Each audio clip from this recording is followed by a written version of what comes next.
Everyone, welcome to Mastering Power Within. Today I'm talking about what is self-acceptance actually, and what is it got to do with self-acceptance into self-esteem. Okay, so you might understand that. Let's do a quick summary.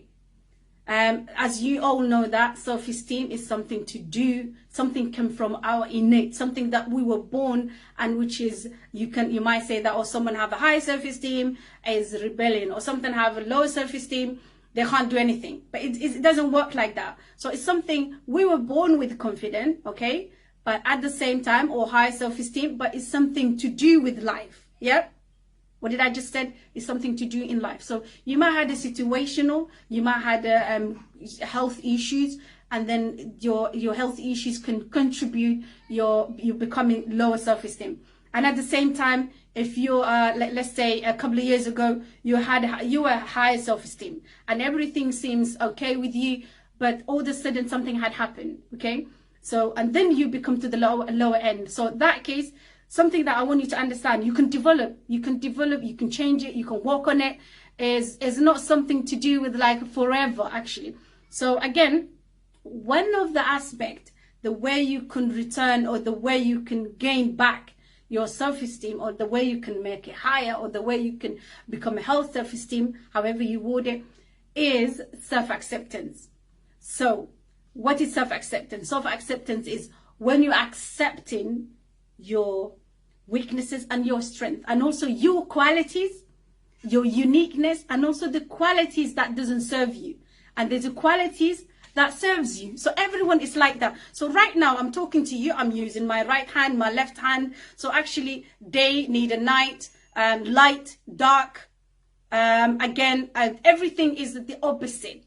So we wouldn't be existed if we only have qualities that serves us only. But we have another qualities that doesn't serve us, but we can't run away from those qualities.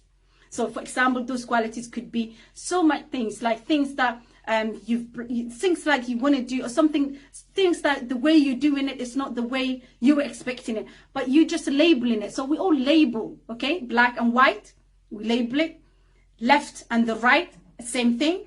Because if you want to become a healthy self-esteem, you have to start accepting, you have to be conscious of it, how you label yourself. So let's say everyone have a quality, so the negative qualities and the positive qualities. So let's say you have a positive qualities, you're outspoken, and also things that you do and you get it done quickly, you're consistent, you're determined person.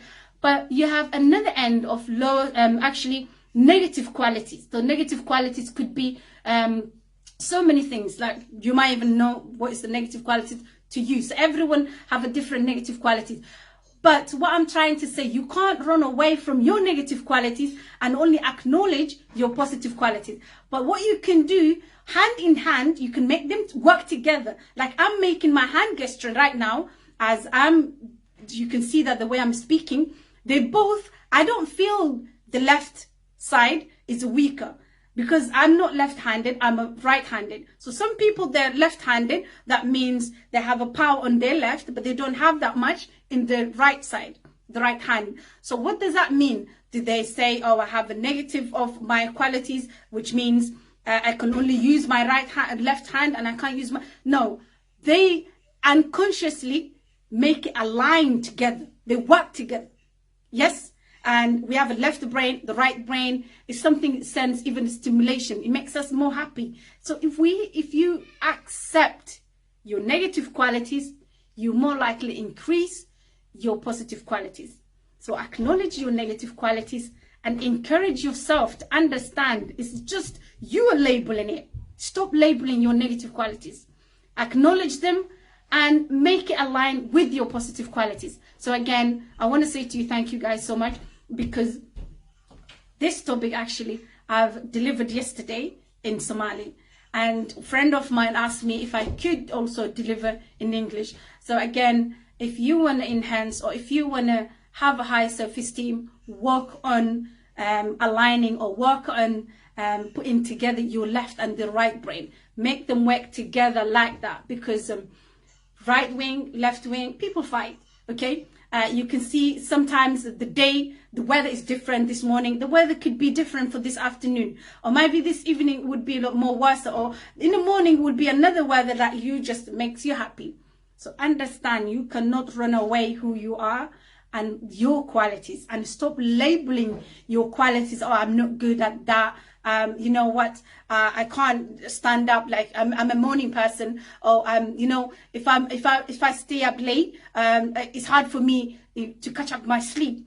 And oh, if I actually do that, or if I drink coffee, for example, I can't do that. So everything what we tell our subconscious mind is storage for you.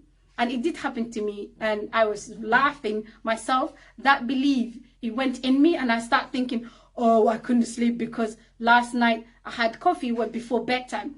But nothing to do with that. But when I went back, because that daytime could be, if something else was going on. Nothing to do with the coffee, because the more you say that, the more that labeling become a belief. So the belief system, it will be in you. So then it will start manifesting it, and it will start becoming truthful for you. So what did I just say that? In order for you to help on your self-esteem, first, number one, you have to conscious of it, about your self-acceptance. You have to accept your positive qualities as well as your negative qualities. When you're accepting it, realize that you cannot run away from it. You can't change the day to the night, and you can't change the light to the dark. You might switch off and on because you will need the light. And there's a time that you don't need a light, actually. And you switch off the light because you want to sleep.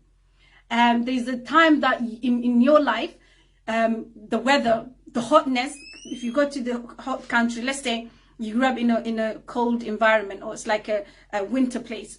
So then when you're going to, and always you keep thinking, oh my God, if I go to a summer, or if I go to a place that is really, really hot, what's going to happen? Within 2 days, you're going to get fed up, and you're thinking, oh my God, I'm too hot. So what does that tell you?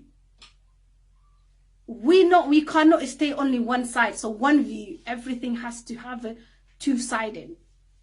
Even in relationship in life, if you have someone that are good at explaining to you things, but they're not good at presenting, or maybe they're good at dealing with a situation, especially your company, and they're really good at bringing more people and making the work to get it done, but they have a skills issue, they have a understanding issue, they might even have a written ways of writing things issue. But if you're the manager, you cannot ignore the positive qualities they have, and also you have to accept the negative qualities they have, and then help them to work on themselves. So anyway, in the meantime, thank you so much. Assalamu alaikum.